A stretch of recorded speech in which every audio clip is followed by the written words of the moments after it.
Good morning, students. Welcome back to our KVP e-learning. In today's class, we will learn about natural disasters. Open your textbook, dear students. तो बच्चे लोग chapter start करने से पहले हम बात करते हैं नेचुरल डिजास्टर्स की। तो क्या होता है नेचुरल डिजास्टर? तो वो ऐसी चीज़ें जो कुदरती के दौर से कोई डिस्ट्रक्शन करके जाती है, तो उसे हम कहते हैं नेचुरल डिजास्टर्स। अगर आप थोड़े टाइम पहले की बात देखें, कुछ ही दिनों के पहले, तो Gujarat faced an earthquake, right. उससे कुछ टाइम पहले फ्लड्स फेस किए हैं, साइक्लोन फेस किए हैं, राइट, इंडिया ने। तो ये सारी चीज़ें होती है natural disasters. There are 7 types of natural disasters discussed in our chapter. The first one is earthquake. Now, what is an earthquake? Earthquake occurs on the surface of the crust. Where does it occur? At the surface of the Earth's crust. Now, it is due to the sudden shaking, and the earthquake emerges. It originates from its hypocenter.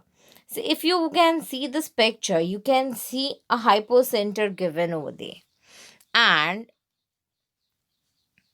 the earthquake waves are created from the epicenter. यानी कि earthquake आता कहाँ से? Pressure की वजह से। अर्थ के interior में जब बहुत ज़्यादा प्रेशर होता है, तो वो वेव्स क्रिएट करता है। जो वेव्स ओरिजिन होती है वो हाइपोसेंटर से होती है, और earthquake का जो एपिसेंटर होता है वो अलग, वो काफ़ी अंदर होता है। ठीक है। The waves of the earthquake spread outwards of the epicenter. देखो एपिसेंटर की बाहर की तरफ वेव्स फैल रहे, अगर आपको पिक्चर में दिख रहा हो तो, right. The intensity of earthquake is felt the maximum around the epicenter. Epicentre के आसपास ज़्यादा से ज़्यादा earthquake की फ्रीक्वेंसी आप फील कर सकते हो, whereas जितना दूर जा रहे हो उतना कम. We can measure the intensity of earthquake and now its point on origin hypocenter with the help of seismograph. यानी कि एक ऐसा मेजरमेंट जिससे हम earthquake को मेजर कर सकते हैं, तो that is seismograph. Now, there are three main reasons for occurring of earthquake. The first is volcanic eruption, right? The second is strike slip falls. The third is subduction in the active subduction zone. The center of the earth is approximately 6,371 kilometers for from earth's surface. अर्थ के surface से अर्थ का जो centre है वो इतना नीचे है। तो अब अगर उसमें अर्थक्वेक, लैंड में कोई अर्थक्वेक आ रहा है, तो लैंड में अगर सिंपल प्लेन एरिया में सडन शेकिंग की वजह से शेकिंग हो रहा है, that we call as earthquake. लेकिन अगर अर्थक्वेक एक माउंटेनियस फॉर्म लेके अगर इरप्ट होके बाहर आ रहा है, तो उसे हम वॉल्केनो कहते हैं। वॉल्केनो में क्या होता है कि इंटीरियर, अर्थ के इंटीरियर में जो हमारा लावा है, मैग्मा है, ठीक है, वो सारा इतना इतना बर्निंग हॉट होता है कि उसके प्रेशर की वजह से वो ऊपर से फट के बाहर निकलता है। तो जैसे जैसे वो फटता है, उसमें से डस्ट, गैसेस, फिर मोशन लावा, रॉक्स, एशेस, डस्ट, ये सब निकलता है बाहर। नाउ वॉल्केनिक 4 रीजन से अकर होता है। पहला है high temperature in interior of the earth, अंदर बहुत ज़्यादा गर्म टेम्परेचर हो जाने की वजह से। दूसरा है अगर अंदर ही अंदर अगर मैग्मा क्रिएट हो रहा है, तो फिर गैसेस एंड वेपर्स अगर क्रिएट हो रहे हो तो वो कहाँ बाहर जाएंगे? आपने अगर कभी चाय को उबलते हुए देखा हो, चाय को नहीं, सॉरी, सब्जी को बनते हुए देखा हो, तो अगर कुकर में ऊपर, कुकर के ऊपर, प्रेशर कुकर के ऊपर सीटी देखी हो, तो हवा वहाँ से जब तक बाहर नहीं निकल पाती, अगर वो हवा नहीं निकल रही तो आपको पता होगा कि कभी कभार कुकर फटता है। तो इन दैट सेम वे अगर वो बाहर नहीं निकल पा रहे तो वो इरप्ट होके बाहर निकलता है। Rising of magma towards earth surface. So these are the 4 reasons for volcanic eruption. The magma is pushed upwards by the gases living under the magma. किसकी वजह से होता है? मैग्मा जो है हमारे अर्थ के अंडर, उसकी उसकी वजह से जो गैसेस है वो अपवर्ड्स पुश होती है. Secondly, the water percolating through the cracks and openings of the weak rock surface turns into vapor. Now आप सोचोगे कि अंदर वेपर कैसे आ रहा है, राइट? तो अंदर जो वीक पार्ट है रॉक का, वहां से अगर कोई क्रैक है तो उसमें से जो वाटर एग्जिट हो रहा है, तो for that kind of activity, vapors are created. This vapor also causes magma to rise upwards. The gases present in the magma reach near the surface of the earth and erupt with a high pressure in the form of lava, ash, gases, rocks, piece of various size and pieces of various shapes and size. And this is known as volcano. तो क्या होता है, ये सारी चीज़ों की वजह से जब अर्थ का एक सरफेस इरप्ट होता है हाई प्रेशर की वजह से और एक माउंटेनियस फॉर्म से अगर वो बाहर आ रहा है, then it is called volcanic eruption. Yes, उसमें से भी आपको दो टाइप के अर्थक्वेक वॉल्केनोज होते हैं. एक डॉर्मल, सॉरी उससे पहले हम ये देखना भूल गए कि उसमें से क्या निकलता है. तो ऐश, गैस, अलग अलग साइज और शेप के रॉक्स वगैरह. But if the amount of gases is less and the vent is broad and long, then the molten lava comes out slowly and spread itself on the earth's surface. अब जैसे ये देख रहे हो आप volcano, तो ये देखो उसका ऊपर का जो ये माउथ है, अगर वो काफ़ी बड़ा है, देखो ये काफ़ी बड़ा है, तो वो अपने आप धीरे धीरे गैस फैल के निकल रहा है. अगर छोटा है तो वो ज़बरदस्ती करके बाहर फट के निकलने की कोशिश करेगा. So there are three types of volcano: active volcano, dormant volcano and extinct volcano. देखो active और dormant का तो picture आपको यहाँ दिख रहा है, देखा? Now, volcanoes are found at various places in the world. There is only one active volcano in India, and that is in the island of Nicobar and Andaman. Volcanic eruption at any place or region leads to massive destruction in the local area. बहुत ज़्यादा destruction आता है.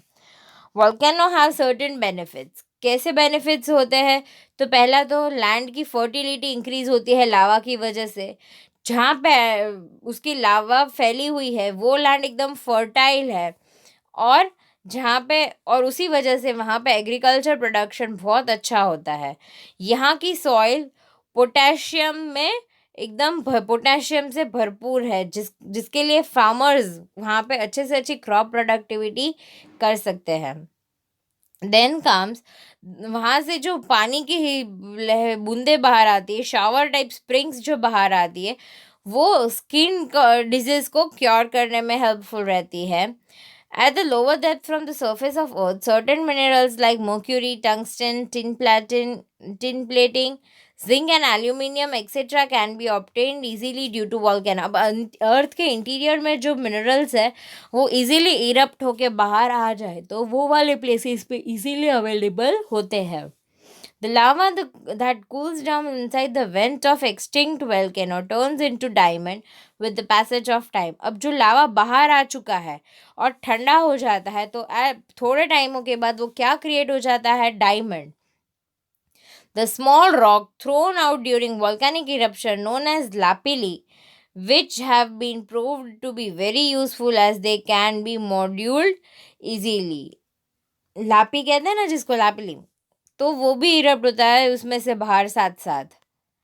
The next is tsunami. Now earthquake अगर अकर हो रहा है सी या ocean के नीचे और उसकी वजह से जो लार्ज ओशनिक वेव्स क्रिएट होती है, तो तब हम उसे कहते हैं tsunami.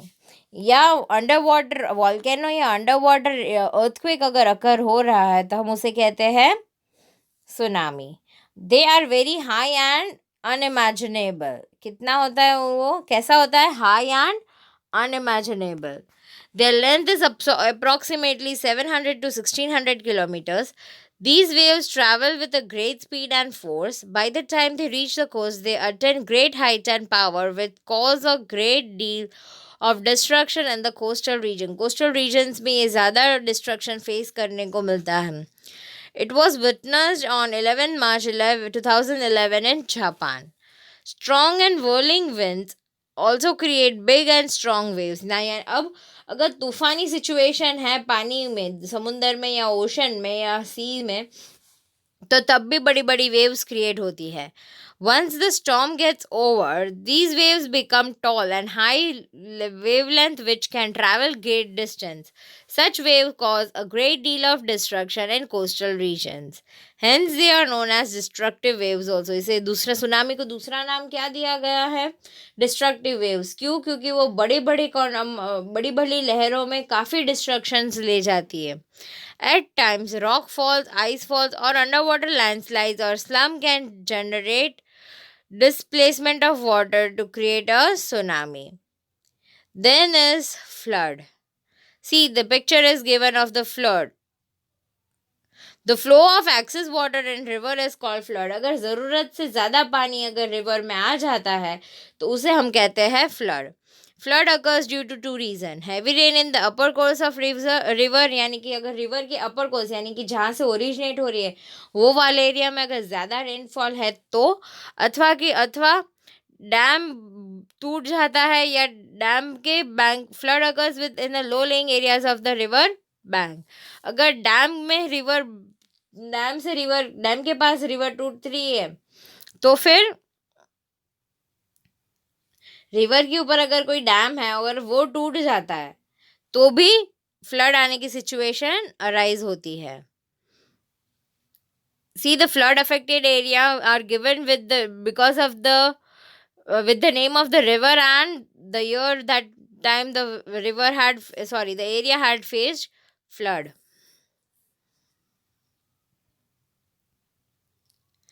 Now, the second is famine. Famine यानी कि भूखमरा, shortage of food and water.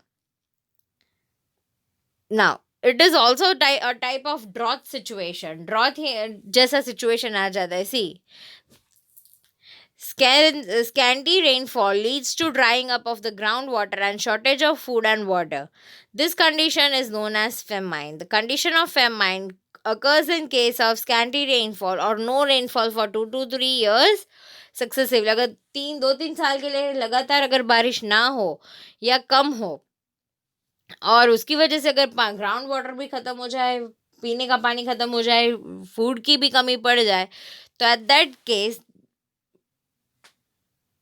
क्या होता है? फेमाइन अराइज होता है.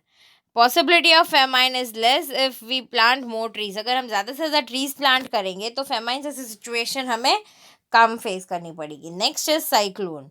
The simple meaning of cyclone is air which blows at a great speed. ज़्यादा से ज़्यादा स्टॉर्म लेके जो एयर ग्रेट स्पीड पे बढ़ रही हो आगे उसे हम कहते हैं cyclone.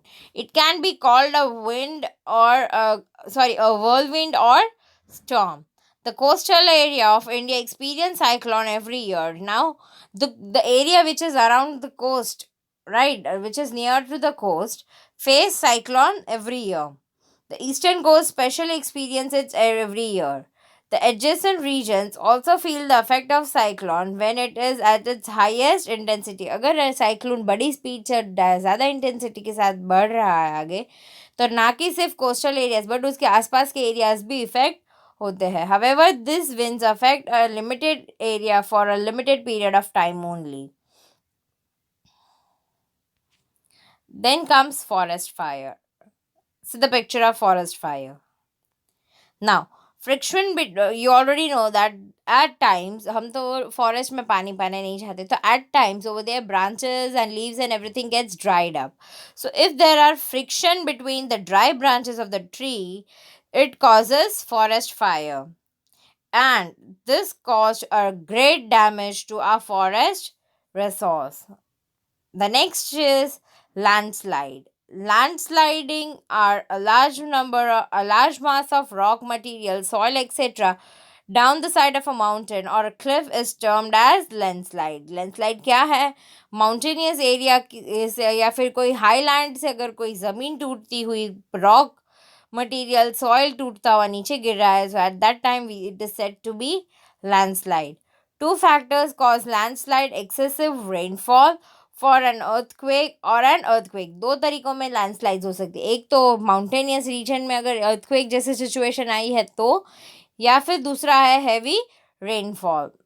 For example, if the in the rainy season the railway transportation in Konkan gets obstructed due to landslides, ज़्यादातर कोंकण में landslides होने की वजह से जो रेलवे है वो काफ़ी डिस्टर्ब हो जाती है. So, dear students, in this chapter we learned about are different natural disasters that we are facing. In the next period, I hope you have understood the chapter, and in the next period, we will write down the question answers for this chapter. I hope you people have enjoyed the session, dear students. Please be safe and stay at home. Thank you. Have a nice day.